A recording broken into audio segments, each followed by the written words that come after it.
Hello and welcome to What the Hey, where I'm your regular host of What the Hey, and today on What the Hey I am once again answering yet another question. When I go to my notebook of knowledge, I see the question of, who the hey is Birdie the early bird? Now this question was asked by Teon T. Stevenson, so hello to you and thank you very much for the question. Now, in terms of a very basic description, Birdie the Early Bird is a fictional mascot owned by McDonald's who has in the past been used to sell and promote breakfast menu items. That kind of explains the name because it's Birdie the Early Bird, and even now you can really only get breakfast items in the morning.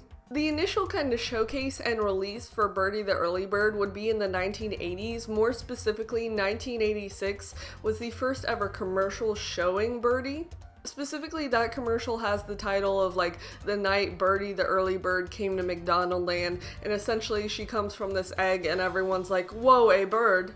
And Birdie the Early Bird's physical appearance primarily stays consistent through all the material that she's shown in. Most of the times you'll see her with yellow feathers, brown hair, which is usually in pigtails. She'll usually have a pink jumpsuit, goggles, and a scarf. And then usually where you'll see Birdie the Early Bird is in the setting of McDonald Land where she first kind of appeared, and her friends kind of consist of the characters within that world. And for the friends that Birdie the Early Bird has in McDonald Land, they usually range from the very obvious and main mascot of McDonald's, Ronald McDonald, but there's also Grimace, the Hamburglar, and then there's a professor dude, which I had no idea was a thing.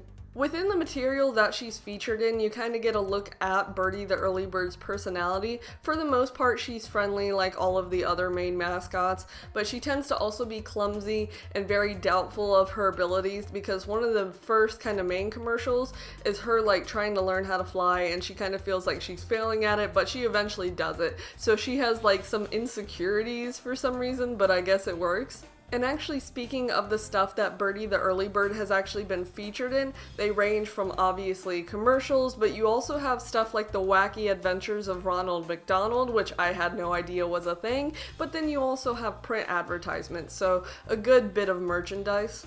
Throughout the cameos of Birdie the Early Bird, where there's actual audio and voices, there have been a few main voice actors for Birdie the Early Bird, and I'll have their names there. In terms of my general opinion, I like the actual appearance and the look of the mascot. I do kind of enjoy the personality and how she grows in a way, I guess. I think the first time that I ever personally saw the Birdie mascot was on this plastic collectibles McDonald's 4th of July plate, and this isn't the one that my parents own or whatever that I've seen growing up, but this is the exact same plate, and I'm glad there are pictures of it because I could not find it at all. And I mean, I'm a sucker for bird and yellow characters, so I don't know, it works. It's funny that we're talking about a bird because now I have a bird stamp. Yay. Oh, I got some on my finger. Kinda looks a little wacky today, but that's okay. But that's essentially the answer to the question, so if you have any questions, let me know and I'll get to working on them as soon as I can. I do also have a Wix website where you can kind of see what I'll be discussing within the next few days and weeks, so feel free to check that out. But that's essentially it, so thank you very much for watching. Bye!